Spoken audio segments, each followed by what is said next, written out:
David Harbour interpretou o chefe de polícia Jim Hopper em Stranger Things e passou boa parte de sua carreira tentando impedir uma perigosa ameaça russa. Agora ele vai estar no filme da Viúva Negra como Alexei Shostakov, um homem que se destaca como campeão da União Soviética. Que inversão de papéis!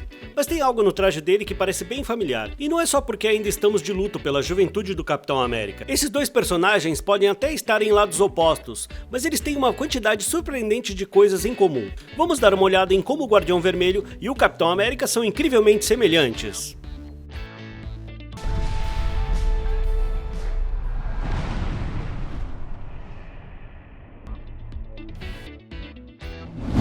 Uma das muitas coisas boas da Marvel Comics é que eles sempre permitiram eventos do mundo real penetrarem no universo da ficção.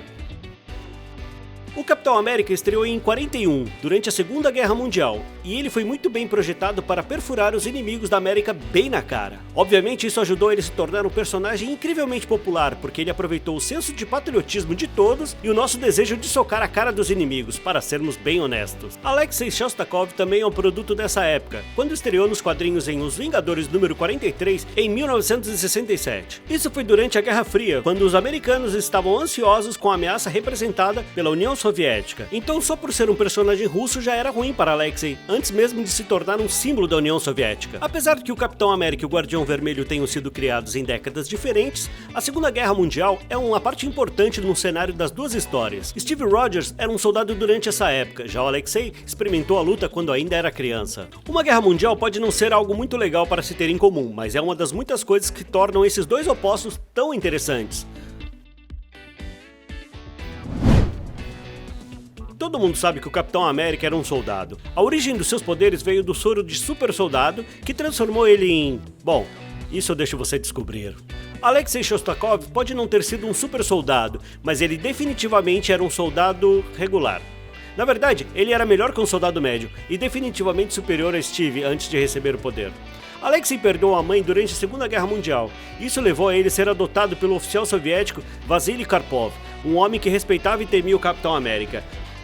Nem precisamos dizer que isso influenciou ele, e Alexei foi criado para se tornar um soldado. Realmente, ele foi um dos pilotos mais célebres da União Soviética, que contrasta fortemente com Steve Rogers, que bateu seu avião de uma forma ridícula no oceano. Brincadeirinha, eu sei que foi um sacrifício heróico, ou pelo menos uma tentativa de sacrifício. Steve Rogers também tinha um forte desejo de ser soldado, mas no início ele foi rejeitado. Depois de se envolver na Operação Renascimento, ele se tornou um soldado consagrado. Não estou dizendo que o Guardião Vermelho é um personagem melhor, mas pelo menos ele era um melhor lutador antes de Steve ter uma judia médica nesse sentido. Mas esses dois homens sabem bem como é ser um soldado, e isso foi uma parte muito importante na formação da personalidade e da visão sobre a vida deles. Todo guerreiro precisa de um tipo de arma. Para Steve Rogers bom, você sabe qual é a resposta. É um escudo grande, redondo e super durável, representado pelo vermelho, branco e azul. O fato do Capitão América usar um escudo representa seu papel de defensor, em vez de agressor. Por mais que ele possa danificar o que quiser com esse escudo. Alguns vilões, como o Treinador, usam espada e escudo, mas o Capitão América se destaca por confiar principalmente nesse item icônico e multifuncional. Já o Guardião Vermelho, na verdade, tem um dispositivo realmente semelhante, que ele usa nas batalhas. É um disco vestível que ele mantém preso ao cinto. Assim como Steve Rogers, ele também tem uma mira impecável e seu disco é projetado para retornar facilmente em suas mãos. Graças a alguns ímãs estrategicamente posicionados, o disco volta depois que é lançado. Como os dois são soldados, eles naturalmente têm experiência com muitas armas diferentes, mas seus objetos prediletos são realmente muito parecidos. A Marvel consegue fazer várias coisas muito bem, o que ajudou a diferenciar seus filmes de outros filmes de super-heróis menos espetaculares. Vamos ser sinceros e reconhecer que eles conseguem usar trajes aparentemente patéticos e melhorá-los na telona de forma que não pareçam completamente ridículos.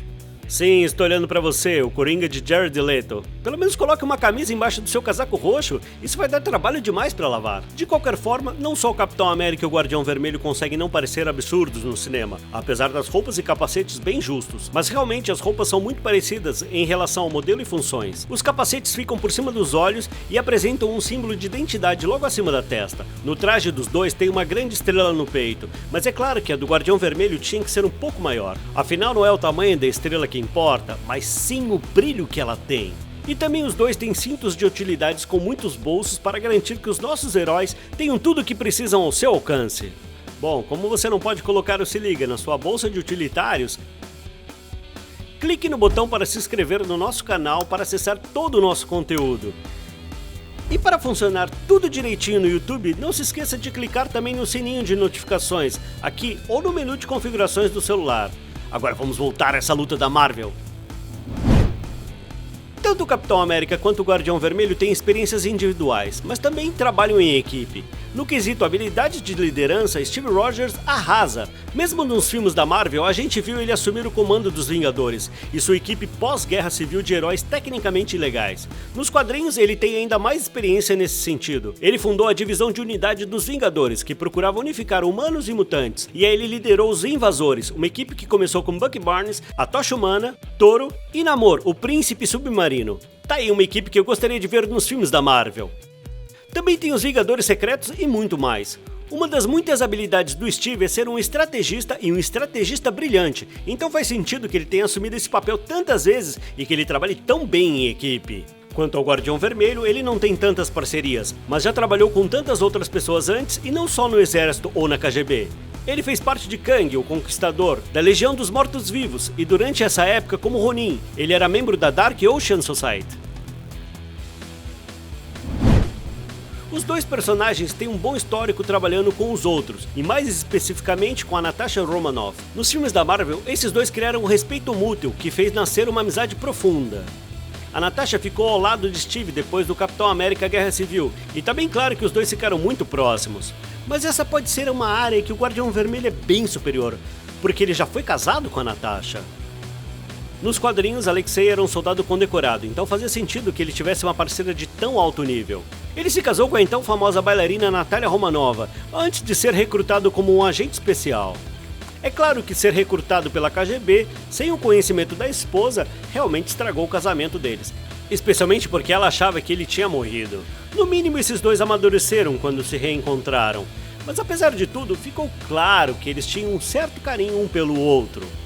Mas depois da suposta perda do marido, Natasha quis honrar a memória dele. Que é exatamente o que a KGB queria para que eles pudessem manipular ela para entrar no programa Viúva Negra.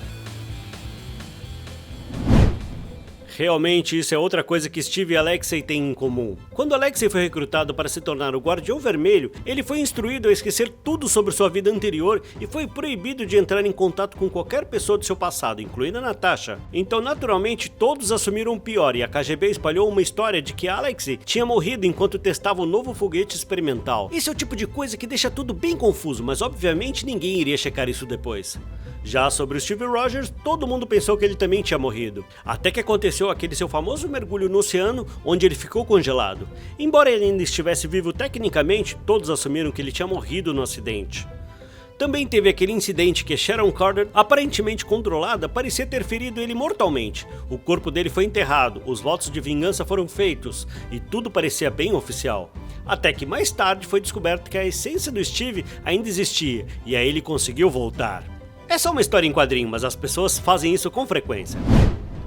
Algumas pessoas se destacam como heróis ou vilões freelancers, mas o Guardião Vermelho e o Capitão América foram patrocinados pelos seus respectivos governos. Steve Rogers foi escolhido para o projeto Renascimento do governo dos Estados Unidos, que procurou ele para criar uma corrida de super soldados para dar a eles uma certa vantagem na Segunda Guerra Mundial e mais além. Ele é um guerreiro incrível, mas seu valor é muito mais que isso. Ele se destaca como um ícone do seu país de origem e como um herói. Foi nos filmes da Marvel que Steve descobre que seu papel como herói patrocinado pelo governo é mais do que apenas combater bandidos. É um encorajador para as tropas, inspiração para os civis e cria anúncios para estudantes do ensino médio. O Guardião Vermelho foi projetado para ser a resposta da União Soviética ao Capitão América. Como você já deve ter notado, os trajes super parecidos. Ele já era um herói da União Soviética na sua época como soldado, mas como Guardião Vermelho ele se tornou um símbolo da União Soviética.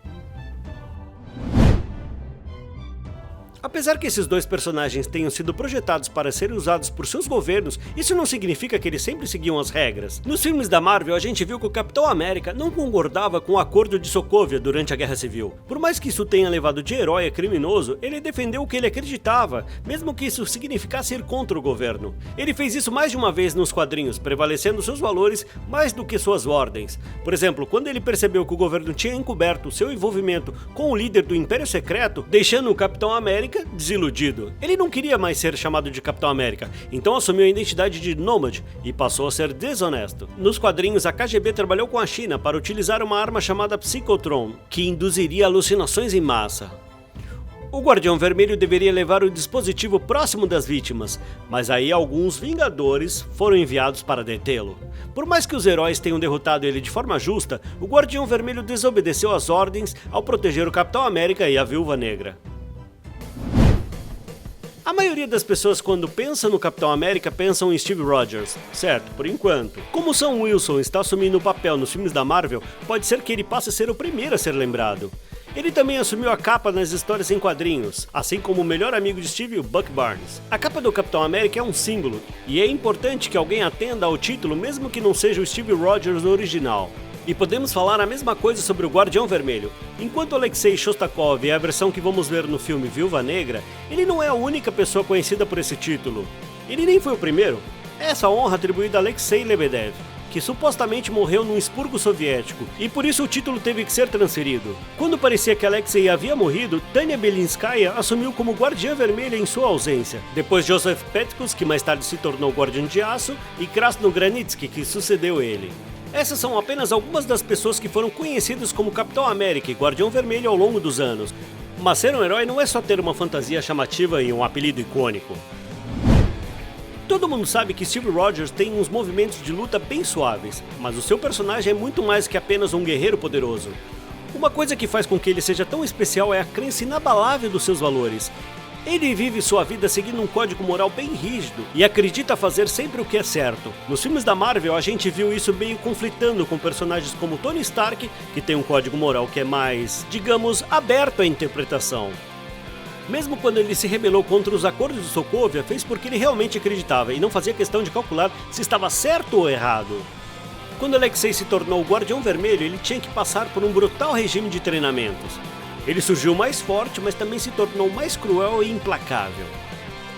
Ei, nessa linha de trabalho, esses são praticamente pré-requisitos. Mas apesar disso, ele não conseguia se livrar do que era certo ou errado. Durante sua missão com o Psychotron, o chefe da base militar chinesa, Coronel Ling, tentou matar o Capitão América. Ele dominou a batalha com o Guardião Vermelho, que ficou indignado quando Ling entrou em cena para deixar seu oponente inconsciente. Quando ele tentou dar o golpe final, Alexei o deteve, acreditando que era moralmente errado destruir um oponente indefeso, que havia vencido de forma justa e honesta. O Capitão América e o Guardião Vermelho sabem bem como seguir as regras, seja obedecendo ao governo ou mesmo aos seus próprios sentidos de moralidade. Eles não têm medo de defender o que acreditam, nem medo de dar a vida se for preciso. Foi nessa hora que Steve Rogers tentou se sacrificar demais. A gente viu ele se atirando numa granada em Capitão América, o primeiro Vingador, e depois bateu o avião dele no oceano para que não fosse detonado perto de outras pessoas. Todos pensavam que suas chances de sobreviver em Vingadores Ultimato eram baixas. Quando Alexei impediu o Coronel Ling de matar o Capitão América, foi simplesmente por sua conta e risco. Nesse caso, ele sabia que não era páreo para Steve, mas arriscou sua vida para salvar ele de qualquer maneira. Quando empurrou a mão de Ling para o lado, ele disparou contra os canos de gás, provocando uma explosão que parecia custar a vida de Alexei. Esses personagens têm muita coisa em comum, mas teve algumas réplicas ainda mais próximas dos dois. Depois que supostamente Alexei se foi pela segunda vez, os agentes russos criaram uma réplica dele, em tamanho real. Esse androide era uma cópia quase perfeita de Alexei e combinava com sua força e habilidades. Ele estava acostumado a manipular a Natasha para trabalhar contra os Estados Unidos, e quando os agentes não tinham mais utilidade para ela, tentaram eliminá-la. Mas ela lutou e conseguiu derrotar todos eles e o falso guardião. Também teve Capitão América falso ao longo dos anos, incluindo esse clone criado pelo Dr. Bong. Dr. Bong. Depois teve Umbermesh, uma criação do Dr. Arnim Zola, feito através do DNA de Steve Rogers, Namor, Tocha Humana e o Toro. Você pode até pensar que Steve Rogers é o único, mas no mundo maluco dos quadrinhos, isso quase nunca é verdade. Existem tantas superpotências incríveis por aí, e infelizmente para esses dois, nenhum deles tem esses superpoderes. Graças a muito treinamento, Alexei é a potência máxima de saúde e força. Ele é um excelente piloto e um forte lutador, mas no final do dia ele é forçado a enfrentar as limitações de um ser humano. Steve deve sua capacidade física ao soro de super soldado, que significa que ele é o pico absoluto do potencial humano em praticamente todas as áreas. Ele é forte, rápido e durável, da mesma forma que os melhores campeões olímpicos. Ele também é um grande mestre no combate corpo a corpo, e ajudou outros heróis como Homem de Ferro, Homem-Aranha e Gavião Arqueiro, mas mesmo assim ainda é limitado pelo fato de ser apenas um humano. Apesar dele ter superado Alexei quando os dois lutaram, eles têm habilidades e limitações muito semelhantes, especialmente no mundo cheio de super-humanos. Mesmo que o universo Marvel tenha muitos personagens incríveis com habilidades incríveis, a maioria dos fãs adora o fato que eles também são incrivelmente humanos. Eles têm esperanças, sonhos, medos e peculiaridades que muitos de nós reconhecemos bem, e é isso que nos atrai a este universo. Apesar de que os dois são seres humanos super aptos, o Capitão América e os Guardiões Vermelhos ainda precisam lidar com as mesmas emoções que o resto de nós, e isso inclui se apaixonar. Natasha Romanoff ficou surpresa ao descobrir que o marido, que supostamente morreu num acidente com um foguete, estava vivo e trabalhava como um vilão. E agora seria muito estranho se eles se encontrarem. Mas para gravar a desagradável situação, ela também estava com Clint Barton, que era seu parceiro na época. E não estou falando apenas do parceiro platônico de combate ao crime. Foi estranho para todos os envolvidos. Steve Rogers definitivamente sabe uma coisa ou outra sobre situações românticas estranhas. Mesmo nos filmes da Marvel a gente viu ele bem empolgadinho com Peggy Carter, depois que ele perdeu sua primeira chance de dançar com ela. É claro que ele voltou para ela durante o Ultimato, mas antes ele beijou sua sobrinha, Sharon Carter, que na verdade se tornou sobrinha por causa do poder das viagens no tempo. Caramba, é difícil dizer qual desses personagens acabou numa situação mais desconfortável. E aí, quais são as características dos personagens e dos bastidores do Guardião Vermelho que você espera que coloque no filme A Viúva Negra? Compartilhe com a gente aqui nos comentários. E clique no inscreva-se para receber os nossos melhores conteúdos do Se Liga. Obrigado por assistir e nos vemos no próximo vídeo.